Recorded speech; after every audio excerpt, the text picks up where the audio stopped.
نحمده ونصلي على رسوله الكريم اما بعد فاعوذ باللہ من الشیطان الرجیم بسم اللہ الرحمن الرحیم۔ اس اسلامی چینل میں آپ سب کو خوش آمدید۔ السلام علیکم ورحمۃ اللہ وبرکاتہ۔ میں امید کرتی ہوں کہ آپ سب خیر و عافیت سے ہوں گے، اور میں دعا کرتی ہوں کہ اللہ تعالیٰ آپ کو ہمیشہ ہنستا مسکراتا رکھے۔ معزز سامعات، میں ایک دفعہ پھر آپ کی خدمت میں حاضر ہوں۔ جیسا کہ آپ سب کو معلوم ہے کہ عید الاضحیٰ آنے والی ہے، تو آج میں آپ کے سامنے قربانی کے چند مسائل پیش کرنا چاہوں گی۔ تو آئیے سٹارٹ لیتے ہیں سب سے اہم اور بنیادی مسئلے سے۔ سب سے پہلے ہم جانتے ہیں کہ قربانی کس پر واجب ہے۔ تو آئیے غور سے سنیے کہ قربانی کس پر واجب ہے۔ تو قربانی ہر اس مسلمان عاقل بالغ و مقیم پر واجب ہوتی ہے جس کی ملک میں 52.5 تولہ چاندی یا اس کی قیمت کا مال اس کی حاجات اصلیہ سے زائد موجود ہو۔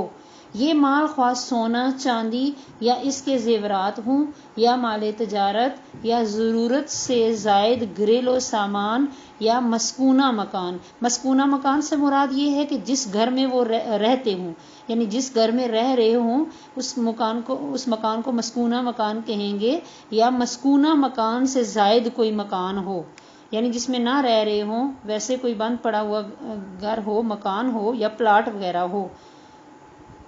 تو ایسا شخص جو ہے وہ صاحب نصاب کہلائے گا اور اس پر قربانی واجب ہوگی۔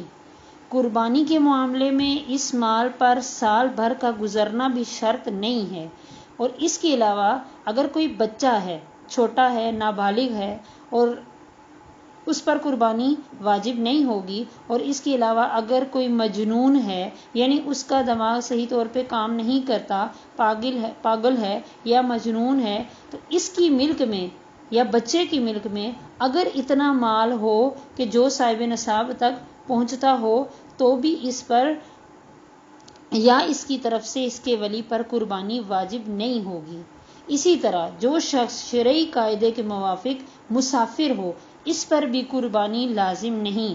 جس شخص پر قربانی لازم نہ تھی، اگر اس نے قربانی کی نیت سے کوئی جانور خرید لیا تو اس پر قربانی واجب ہو گئی۔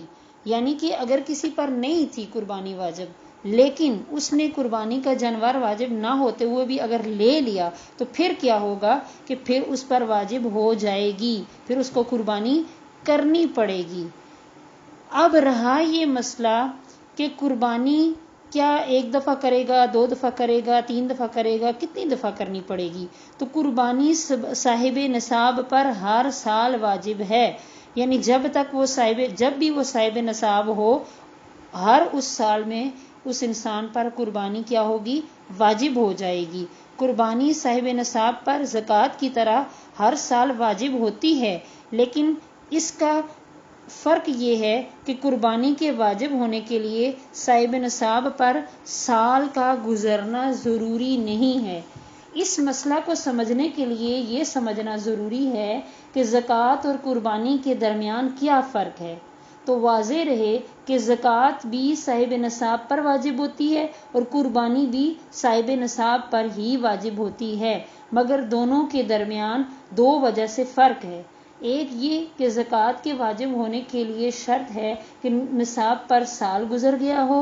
جب تک سال پورا نہیں ہوگا زکوٰۃ واجب نہیں ہوگی، لیکن قربانی کے واجب ہونے کے لیے سال کا گزرنا کوئی شرط نہیں، بلکہ اگر کوئی شخص عین قربانی کے دن صاحب نصاب ہو گیا تو اس پر قربانی واجب ہو جائے گی، جبکہ زکوٰۃ سال کے بعد واجب ہوگی۔ دوسرا فرق یہ ہے کہ زکوٰۃ کے واجب ہونے کے لیے یہ بھی شرط ہے کہ صاحب نصاب جو ہے نصاب نامی ہو، یعنی بڑھنے والا ہو۔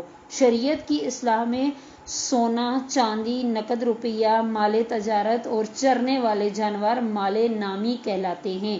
اگر کسی کے پاس ان چیزوں میں سے کوئی چیز نصاب کے برابر ہو اور اس پر سال بھی گزر جائے تو اس پر زکوٰۃ واجب ہوگی، مگر قربانی کے لیے مال کا نامی ہونا بھی شرط نہیں ہے اور سال کا گزرنا بھی شرط نہیں ہے۔ مثال کے طور پر کسی کے پاس اپنی زمین کا غلہ اس کی ضروریات سے زائد ہے اور زائد ضرورت کی قیمت نصاب کے برابر ہے، تو چونکہ یہ غلہ مال نامی نہیں ہے اس لیے اس پر زکوٰۃ تو واجب نہیں چاہے سال بھر پڑا رہے، لیکن اس پر قربانی واجب ہے۔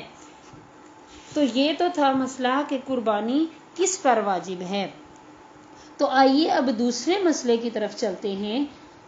بعض لوگ سوال کرتے ہیں، اکثر عورتوں کی یہ مسئلہ پیش ہوتا ہے کہ کیا وہ عورت جس کا شوہر اگر اس کو زیادہ خرچ وغیرہ نہیں دیتا اور اس کے ہاتھ جو ہیں تنگ رہتے ہیں، تو ایسی صورت میں شرعی مسئلہ کیا ہے کہ عورت جو ہے وہ خود قربانی کرے گی یا اس کا شوہر اس کی طرف سے قربانی کرے گا؟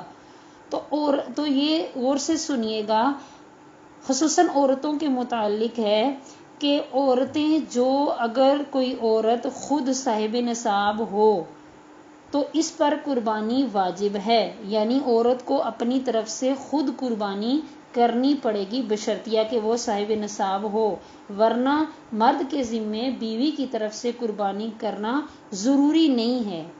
یعنی مرد کے لیے ضروری نہیں ہے کہ بیوی کی طرف سے قربانی کرے، لیکن اگر مرد کو گنجائش ہو تو کر دے تو اجر و ثواب پائے گا۔